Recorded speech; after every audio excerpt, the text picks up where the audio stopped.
I have watched 60 movies that have been released this year, and 60 isn't even a flex. Like, I know cinephiles with over 100 movies easily. I will be going through my top 10 movies this year. Number 10, Hamnet. Watching this is like someone is squeezing your heart. An emotional masterpiece. When you have kids involved and death, like, you are going to get me every time. Surprisingly, I didn't cry or tear up in this movie just because there were so many people online saying it's so emotional, you're going to cry, that my body fought back because I knew they were trying to make me cry and I just fought back. But still, that scene when Hamlet is laying next to his sister and he is basically saying he will die instead of her, like, come on, that scene is insane. Number 9, Train Dreams. This is the biggest surprise this year for me. I had no clue about this movie. I saw a lot of love for it on X and I watched it on the same day. Absolute beautiful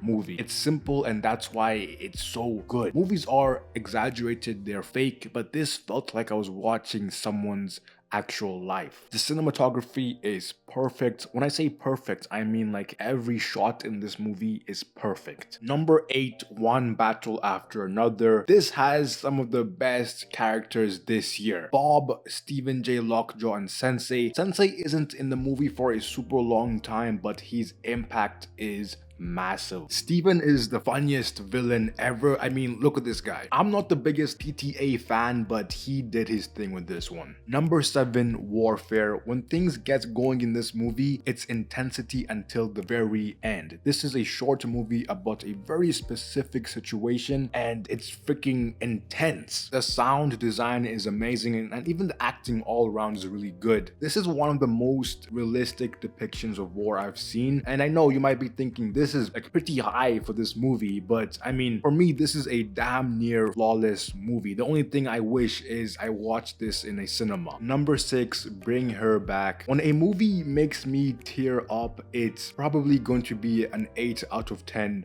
minimum. This is a freaky movie. It's a scary movie at times, but I did not expect it to be so emotional. At the end, when Piper is listening to the voicemail from Andy, come on, bro, that is just great stuff. And you have a great villain with Laura here. And even at the end, man, Laura is a crazy ass person, but at the end when she's in the pool, I even felt bad for her a little bit, even though she's absolutely insane. Danny and Michael made a great, amazing movie here. At number 5, Sorry Baby. Ava Victor directed, wrote, and starred in this movie, her first feature film. This addresses sexual abuse in a great way. This is one of those movies where it's more than just entertainment, it's more than a movie, it's something that can really help people who have gone through this. What really makes me love this movie is the writing. Absolutely great writing, and the dry humor is done so well. Number 4, Avatar, Fire and Ash. I mean, come on, you think this was not gonna be in here? Jimmy does his thing again. As someone who loves these movies and loves sci-fi movies in general, this gives me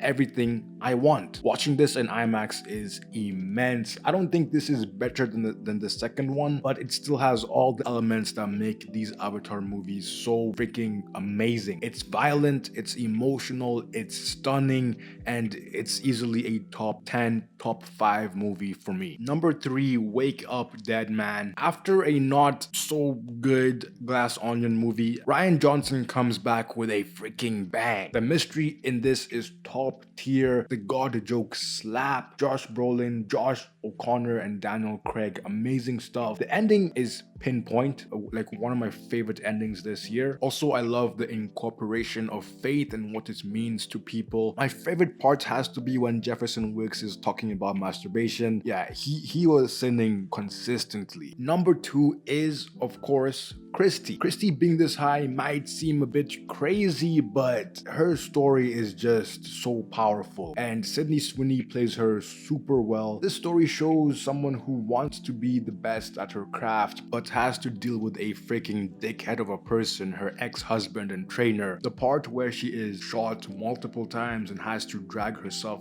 out the house and then onto the street all bloody to ask for help. This is one of my favorite scenes this year. This embodies the type of person Christy is, an absolute warrior. Now, number one is Sinners. Yeah, this is the best movie this year. Crazy thing is, when I first watched this, I didn't really like it that much, and then I rewatched it and I understood. Obviously, you have vampires and it gets violent, but you also get singing, which is really done extremely well. You get emotional scenes in there, and you have some good comedy parts. Some of my highlights is Remick doing his Irish dance, and I think the ending here is what I really love about this movie. Remick dies in a crazy, glorious fashion. Smoke kills a bunch of racist people, and the scene at the end with his baby, that's beautiful. And the very ending with Sammy being old, and that whole scene there ends this movie